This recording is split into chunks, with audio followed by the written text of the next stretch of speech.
ये सत्य घटना है परमात्मा कबीर देव जी के सह शरीर इस भूलोक को छोड़कर सतलोक जाने की। इस लीला को करके उन्होंने सिद्ध कर दिया कि वे ही सच्चे और पूर्ण परमात्मा हैं। कबीर प्रभु की ये लीला हमें ये संदेश भी देती है कि परमेश्वर किसी धर्म या जाति के बंधन में नहीं बंधा, वो तो सबके लिए एक है। और अगर किसी ने सतभक्ति की है तो पृथ्वी के चाहे जिस भी कोने में शरीर छोड़े, वो अपने पुण्य कर्मों के प्रताप से उद्देशित लोक को ही प्राप्त होता है। ये बात उस समय की है जब ये कहा जाता था कि मगहर में मरने वाला नरक में जाता है और अगले जन्म में उसे गधे के रूप में जन्म लेना पड़ता है। इसके अलावा ये भी कहते हैं कि अगर किसी को मोक्ष चाहिए तो उसे काशी आना चाहिए और वहीं अपने प्राण त्यागने चाहिए, जिस कारण से मोक्ष अभिलाषी वृद्ध लोग अपना अंतिम समय अपने अपने पुरोहितों के घर काशी व्यतीत करने के लिए, निवास करने के लिए आने लगे तथा पुरोहितों को उनके खाने के रुपए तथा पुरोहितों की पूजा अलग से प्रति महीना देने लगे, जिस लालचवश काशी के पंडों ने वृद्धों को अपने अपने घर पेइंग गेस्ट के रूप में रखने लगे। एक एक पुरोहित के घर 10-10 वृद्ध हो गए।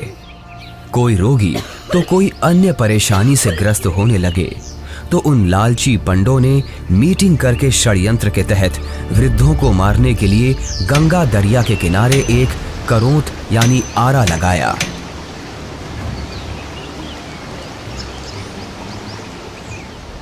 भ्रम फैलाया गया कि जो शीघ्र स्वर्ग जाना चाहता है तो इतने रुपए पूजा, जो उस समय की अधिकतम राशि थी, जमा कराओ। श्रद्धालुओं ने वृद्धावस्था के दुख से छुटकारा पाने के लिए तथा स्वर्ग जाने की भावना से वह महंगी फीस भी देने लगे। उन पंडों ने आदमियों का आरे से गर्दन काटने का पाप सिर पर ले लिया। पंडों के षड्यंत्र पर विश्वास करके वृद्ध अपने बेटों से काशी में प्राण त्यागने के लिए आग्रह करने लगे। लेकिन पिताजी, अभी आपकी और माँ की आयु ही क्या है? अभी तो आपको अपने पोतों का ब्याह देखना है, उनकी संतानों को अपनी गोद में खिलाना है। देख बेटा, जिंदगी जीने का लालच तो कभी खत्म नहीं होता, और वैसे भी अपने जीवन में हमने अपनी सारी जिम्मेदारियों को पूरा कर लिया। अब जब भगवान के पास जाना ही है तो देर क्यों करना? हमें काशी में पवित्र करौंत लेने में स्वर्ग की प्राप्ति होगी। लेकिन पिताजी, काशी में लगे उस करौत के नीचे आकर मरना तो आत्मदाह हुआ ना? अगर उस आत्मदाह से ईश्वर मिलते हो तो क्यों ना आत्मदाह किया जाए? और वैसे भी यहाँ मगहर में मरने से तो हमें मोक्ष मिलेगा नहीं। अगर हम यहाँ मरे तो अगले जन्म में हमें गधे के रूप में जन्म लेना पड़ेगा। क्या तू चाहता है कि तेरे माता पिता का अगला जन्म गधे के रूप में हो? जितनी जल्दी हम काशी जाकर करौंत के नीचे मरेंगे उतनी जल्दी ही मोक्ष मिलेगा। लेकिन पिताजी। बस बेटा, तू हमारे साथ काशी चलकर वहां हमारी करौंत के नीचे आकर प्राण त्यागने की व्यवस्था कर दे। रामशंकर अपने माता पिताजी के साथ काशी के घाट पर पहुंचते हैं। वो उस घाट पर भी पहुंचे जहां करौंत लगा हुआ है। करौंत से थोड़ी दूर पर ही खड़े होकर वो सभी देखते हैं कि गंगा नदी के किनारे करौंत वाली जगह है, उसका हैंडल करौंत से थोड़ी दूर पर एक मंदिर के पास है जो गुप्त है। हे ब्राह्मण, मुझे भी मोक्ष को प्राप्त करना है। ये काशी है और यहाँ मरने वाला हर व्यक्ति मोक्ष के लिए ही आता है। लेकिन मैंने अपने जीवन में बहुत सारे पाप कर्म किए हैं। इससे कोई फर्क नहीं पड़ता है कि मरने वाला व्यक्ति पापात्मा है या पुण्यात्मा। काशी में मरने वाला हर व्यक्ति स्वर्ग को जाता है और मगहर में मरने वाला हर व्यक्ति नरक को प्राप्त करता है। ठीक है, मुझे भी इस आरे के नीचे आकर स्वर्ग जाना है। 50 मोहरें लगेंगी। ये लो। ठीक है, तुम तख्त पर लेट जाओ। मैं भगवान से प्रार्थना करता हूँ कि वो आपको स्वर्ग में जगह दे। हे परमात्मा, इस आत्मा को अपने चरणों में स्वर्ग में स्थान देना। बहुत सारे लोग मोक्ष के लालच में पैसे देकर आरे से कट रहे थे। कुछ माता पिता अपने पुत्रों से अनुरोध कर रहे थे कि हमें भी आरे से कटवा दो ताकि हम जल्दी स्वर्ग चले जाएं। इस प्रकार रामशंकर भी लाइन में लगकर करौंद के पास आता है और अपने पिताजी को करौंद पर गर्दन रखते हुए देखता है। तभी पंडा इशारा करता है। दूसरा पंडा हैंडल घुमाता है, लेकिन हैंडल उलझ जाता है। थोड़ी देर बाद पंडा कहता है कि अभी भगवान ने आपकी कुर्बानी स्वीकार नहीं की है, कुछ दिन बाद फिर से आना। तभी हैंडल घुमाने वाला पंडा करौंद को ठीक करके इशारा करता है कि अब करौंद ठीक है, अगले का नंबर लगाओ। इस तरह फिर उनकी माता का नंबर आता है। उनकी गर्दन कट जाती है।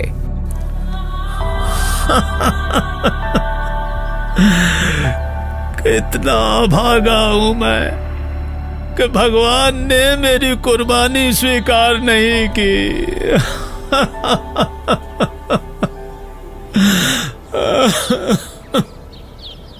कबीर परमेश्वर जी इस भ्रम को दूर करना चाहते थे कि सच्चा भक्त किसी भी स्थान पर प्राण त्यागे वह उद्देशित लोक को प्राप्त होता है। सत्य कर्मों, पुण्य कर्मों को करने वाला व्यक्ति, सत्य साधना करने वाला व्यक्ति संसार के चाहे जिस कोने में भी शरीर छोड़े और चाहे जैसे छोड़े, वो अपने पुण्य कर्मों के प्रताप से ईश्वर के पास चला जाता है, नरक नहीं जाता। लेकिन दुष्कर्मों को करने वाला इंसान चाहे जहां भी मरे, चाहे काशी हो चाहे मगहर, उसे नरक की ही प्राप्ति होती है। सतलोक को प्राप्त करने के लिए पुण्य कर्म जरूरी हैं, ना कि काशी क्रोध के नीचे मरना। कबीर जी क्षमा कीजिए, लेकिन हम इस बात से सहमत नहीं हैं। ये पुण्य कर्मों को करने वाला व्यक्ति चाहे काशी में मरे या मगहर मरे, उसे स्वर्ग की ही प्राप्ति होगी। सत्य ये है कि अगर कोई भी व्यक्ति काशी में मरता है तो वो चाहे पुण्यकर्मी व्यक्ति हो या पापकर्मी, उसे स्वर्ग की ही प्राप्ति होगी। और अगर कोई व्यक्ति मगहर में मरता है तो वो चाहे पुण्यकर्मी हो या पापकर्मी, उसे नरक की ही प्राप्ति होगी। और इतना ही नहीं, मगहर में मरने वाला अगले जन्म में गधे के रूप में ही जन्म लेगा, ये भी निश्चित है। उस व्यक्ति को भी स्वर्ग की प्राप्ति नहीं होगी। ठीक है, तो मैं फिर मगहर में ही शरीर का त्याग करूंगा और स्वर्ग नहीं, स्वर्ग से भी आगे सतलोक जाऊंगा। और आप सभी पंडितों से मेरा आग्रह है कि आप सभी मेरे साथ मगहर चलें और मेरे शरीर छोड़ने के बाद अपनी ज्योतिष विद्या का प्रयोग करके ईमानदारी से सभी लोगों को ये बता देना कि मैं कहाँ गया हूँ। लोगों के बीच का ये भ्रम दूर होना चाहिए कि मोक्ष केवल काशी मथुरा में शरीर का त्याग करने से नहीं होगा, बल्कि मोक्ष केवल यथार्थ भक्ति से और मर्यादा में रहकर अपने जीवन का निर्वहन करने से होगा।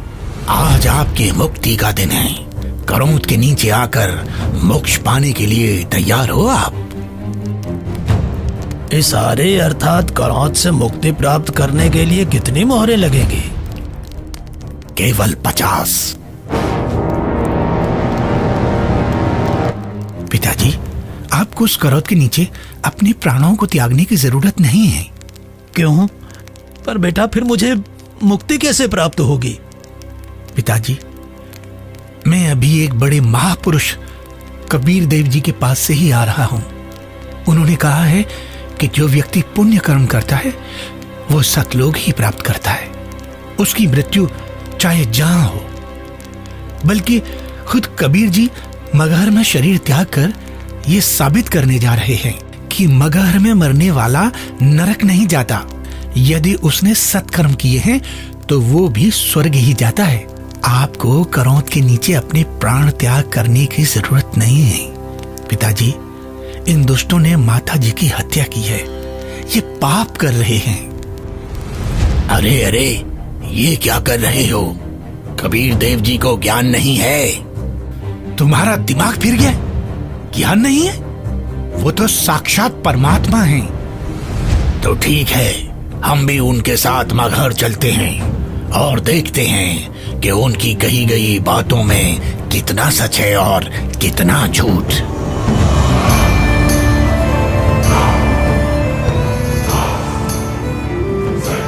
वीर देव सिंह बघेल जी की जय। महाराज, हमें ज्ञात हुआ है कि कबीर देव जी अपने शरीर का त्याग करने के लिए मगहर जा रहे हैं, लेकिन हमने सुना है कि मगहर में जो भी अपने शरीर का त्याग करता है उसे कभी स्वर्ग की प्राप्ति नहीं होती है। कबीर देव जी तो साक्षात परमेश्वर हैं और वो शरीर का त्याग चाहे जहां करें। ये मगहर में प्राणों को त्यागने की लीला वो इसलिए कर रहे हैं जिससे जनमानस को ये संदेश दिया जा सके कि आपको स्वर्ग की प्राप्ति होगी या नहीं, ये आपके पुण्य कर्मों पर निर्भर करता है, न कि मरण के स्थान पर। हमें कबीर देव जी के साथ जाना चाहिए। हाँ, हमें सिर्फ जाना ही नहीं है, अपितु कबीर देव जी के शरीर त्याग देने के बाद हमें उनके शरीर की रक्षा भी करनी है, जिससे उनका हिंदू धर्म विधि से अंतिम संस्कार किया जा सके। क्योंकि अगर हमने उनके शरीर की रक्षा नहीं की तो वो मुस्लिम उनके पार्थिव शरीर पर कब्जा करके उन्हें दफना देंगे। परमात्मा कबीर देव जी केवल हम हिंदुओं के भगवान हैं, उन मलेच्छ मुस्लिमों के नहीं। इसलिए हम आपको आदेश देते हैं, तुरंत ही सेना को हमारे साथ चलने को तैयार किया जाए। कबीर देव जी मगहर के लिए प्रस्थान करते हैं। वो नदी के किनारे से होकर गुजरते हैं, जंगल से गुजरते हैं। दिखता है कि उनके पीछे काफी सारे भक्त भी जा रहे हैं। कबीर प्रभु के साथ हिंदू और मुसलमान दोनों धर्मों को मानने वाले भक्त हैं। काशी के करौंत का समर्थन करने वाले पंडे हैं, विद्वान पंडित जिनके साथ सालिक राम भगवान की मूर्ति है, और बड़े बड़े टीका चंदन लगाने वाले पंडित जिनके साथ काफी सारी पुस्तकें हैं, वो भी कबीर प्रभु के साथ हैं। रामशंकर और उसके पिता भी कबीर प्रभु के साथ हैं। तभी उनके पीछे वीर देव सिंह की सेना भी आ जाती है। वीर देव सिंह कबीर देव जी को प्रणाम करते हैं। कबीर प्रभु के पीछे काफी सारे भक्त और सेना भी चल रही है। कबीर प्रभु चलते रहते हैं और जो भी कबीर प्रभु को जाते हुए देखता है उनके पीछे चल देता है।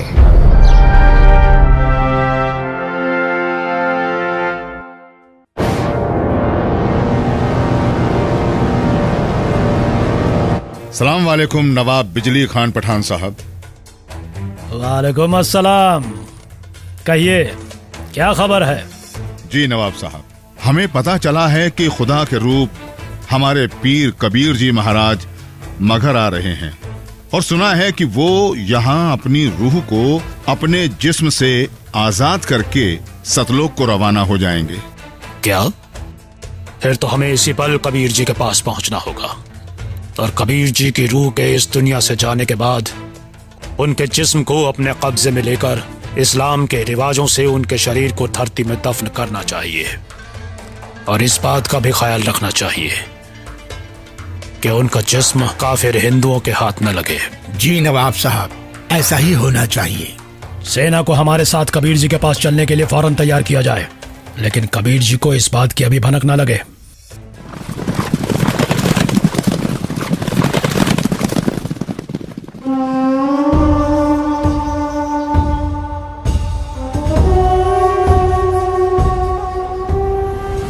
लगता है कबीर जी के जिस्म को पाने के लिए काशी नरेश वीर देव सिंह भी अपनी सेना लेकर आया है, लेकिन हमें किसी भी हालत में इन हिंदू काफिरों को कबीर जी के जिस्म को पाने नहीं देना है। आग के आने का मकसद हमें पता चल गया। पीर जी, बिजली खान आपकी क्या खिदमत कर सकता है?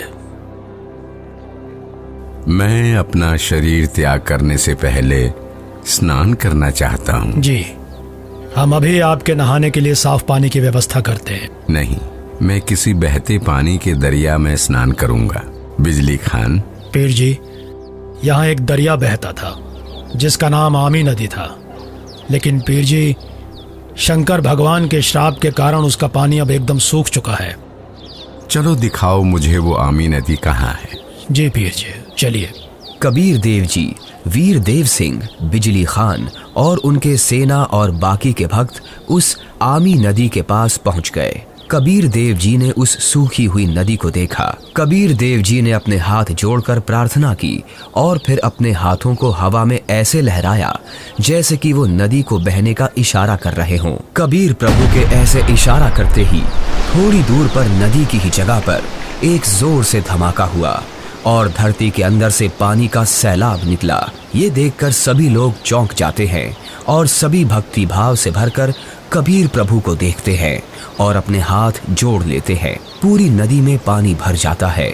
सभी लोग खुश हो जाते हैं। कबीर प्रभु की जय, कबीर प्रभु की जय, कबीर प्रभु की जय। आदेश दें प्रभु। हुक्म दे मालिक। मुझे 2 सफेद चादरें चाहिए, एक बिछाऊंगा और एक ओढ़ूंगा। जो आज्ञा प्रभु। इसी क्षण 2 सफेद चादर यहाँ लाई जाएं। कोई और आदेश दें प्रभु। बिजली खान, तुम सेना किस लिए लाए हो? वीर देव, तुम किस लिए सेना लाए हो? प्रभु जी, हम आपके शरीर को इतना मलिच्छ मुसलमानों के हाथ नहीं लगने देंगे। इन्होंने अगर आपके शरीर को छू तक भी लिया तो इनमें से कोई भी जीवित नहीं बचेगा। हम आपका अंतिम संस्कार हिंदू रीति रिवाजों से करेंगे। तो हमने भी चूड़ियां नहीं पहन रखी हैं। हम भी अपने अल्लाह के स्वरूप पीर कबीर जी का जिस्म हिंदू काफिरों को नहीं देंगे और इस्लामी तरीके से पीर जी का शरीर को दफन करेंगे। और अगर ऐसा नहीं हुआ तो इसका अंजाम बहुत बुरा होगा। हम वीर देव की सेना से युद्ध करके आपका शरीर प्राप्त करेंगे, लेकिन अंतिम संस्कार हम मुस्लिम तरीके से ही करेंगे। मुझे नहीं पता था कि तुम सब मेरी शिक्षाओं को इतना ही समझ पाए हो। 120 साल हो गए मुझे तुम सब लोगों को समझाते हुए, फिर भी इतना ही समझ पाए हो। मुझे इतना ही जाना है तुम सब ने। आज भी तुम एक ना होकर हिंदू मुसलमान बनकर अलग अलग खड़े हो। मेरी चेतावनी है, अगर तुम लोगों ने आपस में झगड़ा किया तो ठीक नहीं होगा। तुम दोनों एक ही परमात्मा की संतान हो। तुम दोनों अलग अलग ना होकर एक ही हो। हम सबको एक साथ रहना है। मेरे सतलोक गमन के बाद इन चादरों में तुम्हें मेरा शरीर नहीं मिलेगा। एक चादर तुम हिंदू ले लेना और एक चादर तुम मुसलमान, और इन चादरों में जो भी चीज मिले उसे आपस में आधा आधा बांट लेना। आपस में लड़ाई नहीं करना, नहीं तो गृह युद्ध छिड़ जाएगा। मेरे जाने के बाद आपस में झगड़ना मत, ये मेरा आदेश भी है और विनती भी। कबीर प्रभु का शरीर मैं किसी को नहीं दूंगा। कबीर प्रभु के जिस्म को छोड़ने के बाद मैं इनके शरीर को अपने कब्जे में लेकर ही रहूंगा। अब मैं चलता हूं।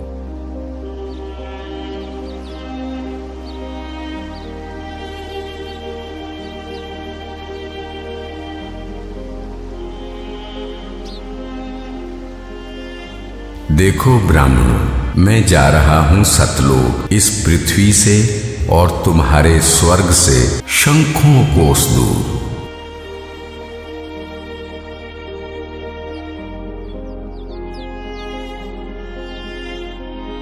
उठा लो पर्दा, इसमें नहीं है मुर्दा, इस चादर को उठाओ। जैसे ही वीर देव और बिजली खान दौड़कर वो चादर उठाते हैं तो कबीर देव जी की जगह उनके ही वजन के बराबर शरीर के आकार के सुगंधित फूल, गुलाब, गेंदा, गुड़हल आदि रखे हुए हैं।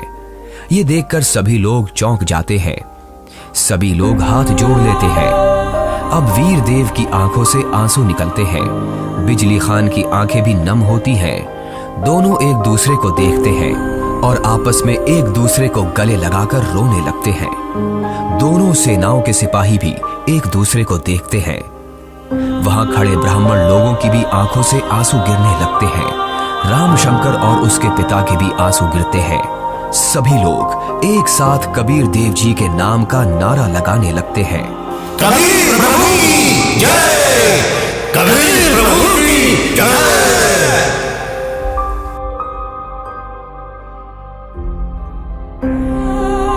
कबीर प्रभु, हमको माफ करना, हमने आपको पहचाना नहीं। आप तो खुद अल्लाह ही थे।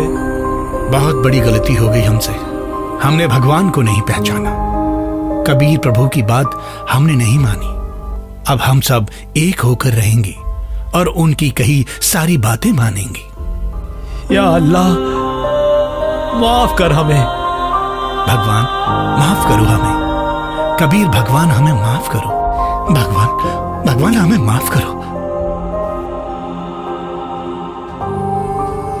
फिर हिंदू और मुसलमानों ने आपस में वो फूल बांट लिए और मगहर में ही कबीर प्रभु की याद में 2 अलग अलग स्थानों का निर्माण किया। और फिर उन्हीं में से कुछ फूल लाकर वीर देव सिंह ने काशी में चौरा का भी कबीर प्रभु जी के स्थान का निर्माण किया। उसे कबीर चौरा नाम से जाना जाता है।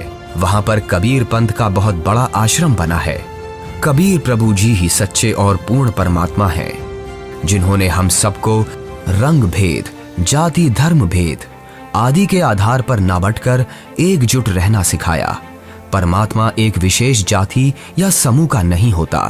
परमात्मा तो सबका एक है, जिसका नाम कबीर देव है। ये 2D एनिमेशन संत रामपाल जी महाराज के सत्संग प्रवचनों का अंश मात्र है। संपूर्ण आध्यात्मिक ज्ञान प्राप्त करने के लिए अवश्य सुनिए संत रामपाल जी महाराज जी के मंगल प्रवचन। आप संत रामपाल जी महाराज जी के मंगल प्रवचन संत रामपाल जी महाराज एप्लीकेशन पर भी सुन सकते हैं तथा उनके द्वारा लिखी पुस्तकें भी डाउनलोड कर सकते हैं।